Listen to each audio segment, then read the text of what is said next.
umuntu ashima Imana ayirimo umwenda kandi agomba kuzabazwa kabiri rwose. Yesu akiza kabiri.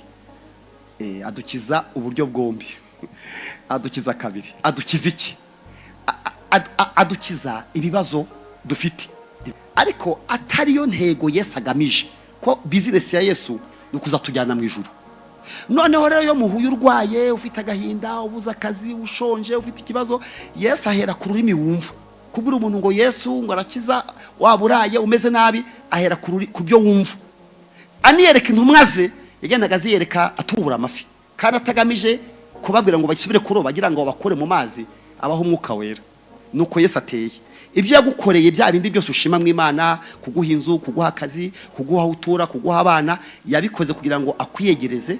Muri byavuze ngo yamfatishije umugozi. Burya amashimwe yose dufite ni imigozi adukuruza.